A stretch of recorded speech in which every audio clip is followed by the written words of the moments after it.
got some big-time news to discuss on today's edition of the Bulls Report by Chat Sports, and today's show is presented by PrizePicks. But my name is Patrick Siepman, and welcome in. And coming up, we're going to be discussing the latest injury update that we got around Josh Giddey.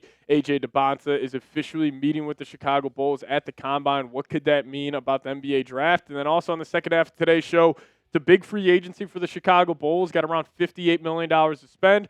So I want to dive into my top 3 Bulls free agent targets. But we do have the medical update coming from the Bulls Twitter page themselves, saying Josh Giddey recently underwent a successful right ankle arthroscopy. Giddey is scheduled to start basketball activities in approximately 3 months and is expected to return for the start of training camp. So obviously we saw the play of Josh Giddey the second half of the season. Was not great, could not defend anybody. I mean, he could not defend, good high school players the way he was defending the second half of the season, but he was banged up. So Josh Giddey, still a young player developing here in his NBA career, but he'll be ready to go here in 3 months. So definitely not good that he's banged up for the summer. Well, this is a big summer for Josh Giddey to develop his game. Needs to get better at shooting the basketball. Needs to get better at specifically shot creation part of his game. Like, he has no pull-up midi at all right now in his NBA career. So hopefully Giddey will be able to get it going again, and hopefully he has a good year for the Bulls where they could potentially trade him at the deadline or next offseason. Let's dive into the draft talk here.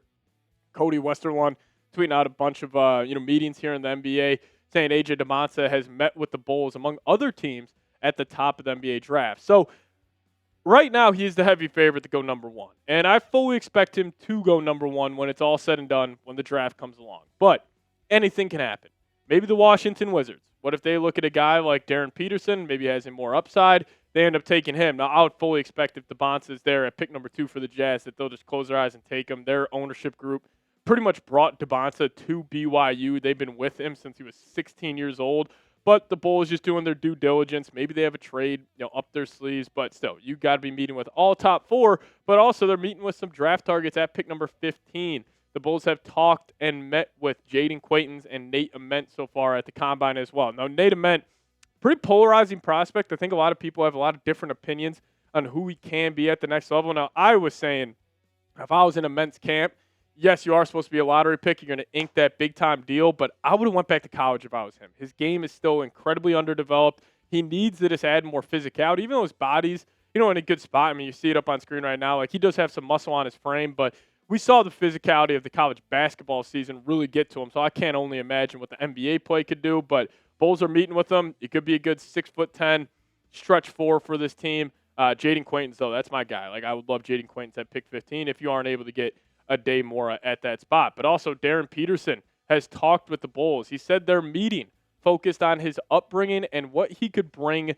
to the team. Now, I think there is a world where the Bulls are looking at maybe a guy like Darren Peterson and him going number 2 overall, and maybe the Utah Jazz are willing to trade back, and maybe the Bulls are saying, like, hey, Utah, what if we give you Josh Giddey in pick number 4 and we move up to pick number 2? I would be all in on that deal because I do think Peterson, even though the big 4, they're relatively like on the same level of prospect, I do think Peterson is slightly better than Boozer and Caleb Wilson. I think he's got some big-time potential. Like, he's a Devin Booker, like, Derrick Rose hybrid. I mean, the guy's absolutely fantastic. So Bulls, again, doing their due diligence there. But also this report coming from the Combine saying many expect Ademora to be a top 10 pick in the 2026 NBA draft. He came in at 7'3", barefoot, so he out there at the basketball court, I mean, you think shoes give you about an inch.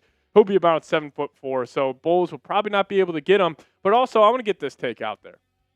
Bulls fans, I think, are really overthinking Cam Boozer at pick number 4. Like, it almost feels like Bulls fans, if Boozer is the pick at 4, it would be a disappointment, which I don't understand that whatsoever. I think Cam Boozer, like, you should be feeling grateful that this draft is so stacked that the Bulls are able to move up into the top 4 and get a guy like Cam Boozer. Like, there's no conversation with Acuff or Wagler. It is Boozer, Wilson, or Peterson. One of those 3 should be the selection and will be the selection for the Chicago Bulls. This guy's 6'10", physical forward, and I think his game will translate very nicely to the next level. So we'll talk about this a little more coming up in just a second, but I do want to give a massive shout-out to our good friends at PrizePicks. And if you guys plug in promo code HMA, we'll hook you guys up with $50 instantly when you play your first $5 lineup. PrizePicks is the best place to win cash while watching sports. The app is incredibly easy to use. All you have to do is pick more or less on a few player stats and lock in your lineup. PrizePicks is available in most states, including California, Texas, Florida, New York, Minnesota, and Illinois, and it makes watching my favorite sporting events that much more enjoyable as I follow my lineup throughout the entire game. Now, we already got one for tonight's game, Game 5 between the Pistons and the Cavaliers. Going to take the more on 8.5 field goals made for Donovan Mitchell, the more on Evan Mobley assists, and the less on Jalen Duren, his points, rebounds, and assists. But fade those picks or ride with those picks. Just do so at PrizePicks. You guys can also follow me over there at Pat Sieps, PATSIEPS, to see all of my lineups. Now sign up for PrizePicks with code HMA and get $50 instantly when you put your first $5 lineup. Shout out to them for sponsoring today's show. Click that link in the comment section and description of today's show. So, honestly, I think this draft, obviously a lot of juice around the Chicago Bulls and, what they could do, which direction they could head in. But I think it's pretty simple here what you do in the first round.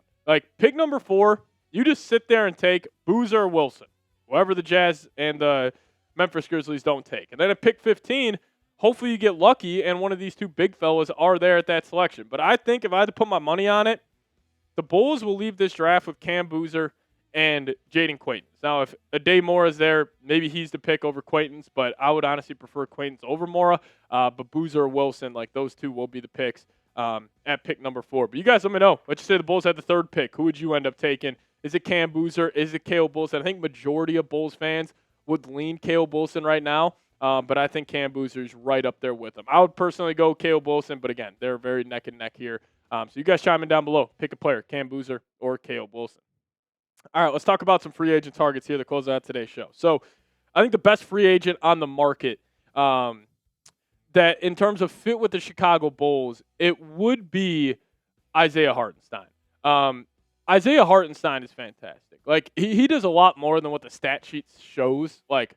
Past 2 years at Oklahoma City has been banged up a little bit, so maybe I'd be willing to give him $20, $25 million per year. Probably wouldn't be willing to go up to the $30 million per year number, but still a guy who's going to walk into this building, add some physicality to the front court, has one of the best push shots in the NBA in that dotted line area. Now, why I think he's going to become a free agent is that his team option with the Oklahoma City Thunder is $28.5 million. Well, they got 2 picks, pick number 12, pick number 17. They could go find a future big there. They also drafted Thomas Sorber last year in the NBA draft, probably giving them some insurance for Isaiah Hartenstein eventually walking. But if I'm the Bulls, hey, I'd be willing to give him, 3 years, $80 million if that's what it takes to get it done.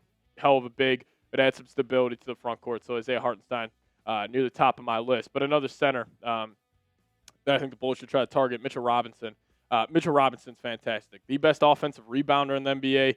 Good lob threat. Good rim protector. But honestly, the thing about Mitch Rob that's really impressed me specifically this past season is his ability to switch out on the guards. He's just got this crazy length where it really is hard for guards to get around him. And especially even if they do get around him, you still have Mitchell Robinson trying to chase you down for a chase down block attempt. But he's been great for the New York Knicks. Now, I fully expect the Knicks will do everything they can to keep Mitchell Robinson. But also, they could just get priced out. You're a team like the Knicks. Mikal Bridges, his extension kicking in next year. You got to eventually pay Jalen Brunson again. You got a lot of these contracts. They're eventually start to kick in. Will they be having the funds to give Mitchell Robinson $20 million per year? I have my doubts on that. So he would be a great option for the Chicago Bulls, even if they end up taking a center. I would be willing to double dip this offseason on Mitch Rob and if you get Jaden Quaintance as well. And then lastly, Ayo Dosunmu. Got to talk about Ayo because I have doubts that Ayo would even consider going back to the Bulls, considering this was the team, his childhood team that traded him. But it's a new regime. It's Bryson Graham. And Ayo Dosunmu fits that SLAP acronym perfectly for a guard. Size, length, athleticism, physicality. That is Ayo Dosunmu. And he is perfect for what Bryson Graham wants out of his guards. And, of course, Ayo, he goes to Minnesota and he just has a great year. He's been fantastic. We've seen the uptick in his, honestly, defensive playmaking with Minnesota, shooting 3.6 threes a game at around 41.4%. He's been just great. A great guard in transition. He's a great defensive guard. Now, the question becomes, even if the Bulls give Ayo a decent contract, 4 for 100 or 4 for 125, would Ayo be willing to come back? I have my questions there. But you guys let me know. Do you think Ayo would be open to return to the Chicago Bulls? I'm would probably say TBD on this. Like, I would probably lean no, but again, you never know. So give me a Y for yes, give me an N for no down below. And also hit that subscribe button on your way out. Keep you guys posted with everything around your favorite basketball team. Good time to be a Bulls fan right now. So hit that subscribe button today. Catch you guys next time. Go Bulls.